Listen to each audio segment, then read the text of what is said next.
So hello everyone, welcome back to my another mini blog. तपाईँहरू कस्तो हुनुहुन्छ? I hope तपाईँहरू सबैजना सन्चै हुनुहुन्छ होला, काममा सबैजना बिजी हुनुहुन्छ होला, किनभने बिजी भएको राम्रो हो, हामी सबै एक्टिभ हुन्छ। सो मेरो यो भिडियो बनाउनुको मकसद चाहिँ के हो भनेदेखिको मलाई मेरो साथीले मिनी ब्लग बनाएर हाल्नु भनेको थियो, तर मलाई यति टफ लागिरहेको छ यो भिडियो बनाउनुको लागि। मेरो 9 आवर्सको ड्युटीभन्दा टफ रहेछ होइन, पहिला सुट गर्नु, एडिट गर्नु, पोस्ट गर्नु, तर पनि मैले मेरो साथीको लागि बनाइरहेको छु। हेर्नुहोस् होला गाइस।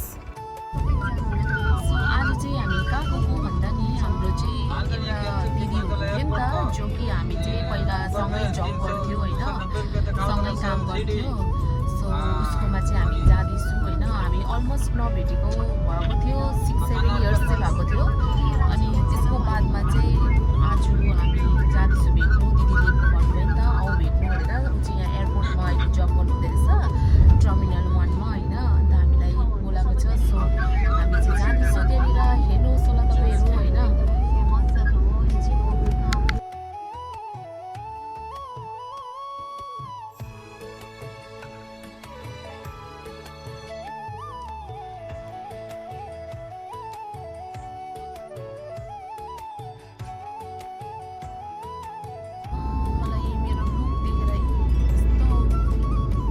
लागेको छैन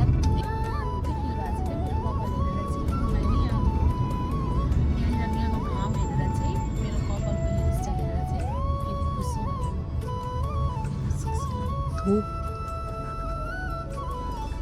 तपाईँहरूलाई पनि त्यस्तै हुन्छ होला है गाइस, कतै जाँदाखेरि कपाल बन्दैन भने चाहिँ कति जोड्छ होइन।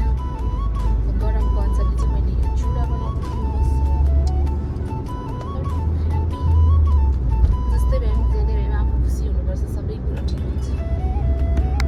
सो फाइनली गाइस हामी आइपुग्यो एयरपोर्ट टर्मिनल 1 मा। तर यहाँ अलिकति पपआउट भयो, किनभने योभन्दा अलिकति अगाडि लोकेसन रहेछ। हामीले लोकेसन गलत लगाएछ। तर भैयालाई यहाँनिर मेरो साथीले रिक्वेस्ट गरिरहेको थियो, भैया कति चिप भन्छ कि 2 किलोमिटरको पनि 100 रुपिस लाग्छ भन्छ। मान्छेहरूले किन मजबुरीमा यति फाइदा उठाउँछ।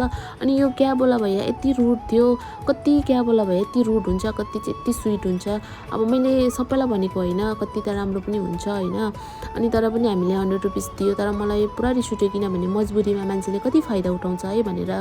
जस्तो त्यस्तो गरेर हामी आइपुग्यो एयरपोर्ट होटेल। सो दिदीलाई भेट्यो। दिदीलाई भेटेर चाहिँ नि मेरो मुड ठिक भयो, किनभने त्यो भैयाले मलाई पुरा रिस उठाइरहेको थियो हो।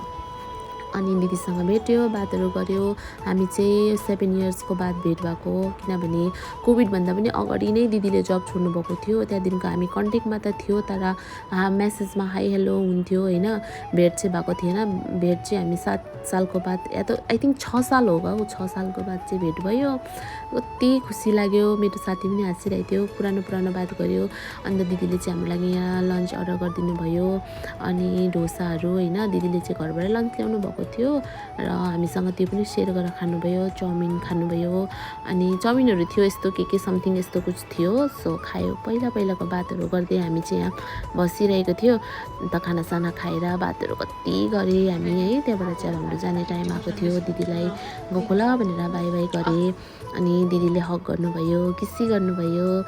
कति दुःख लागिरहेको थियो यत्रो साल बाद भेटेर छुट्टिँदा होइन। मन नै लागेको थिएन आउनु, त्यहीँ बसिरहनु पाए पनि हुन्थ्यो जस्तो लाग्यो। तर के गर्नु, आउनै पर्छ, हाम्रो पनि त ड्युटी छ, दिदीको पनि त ड्युटी हो होइन भनेर हामी सबैजनालाई बाई भनेर आयो।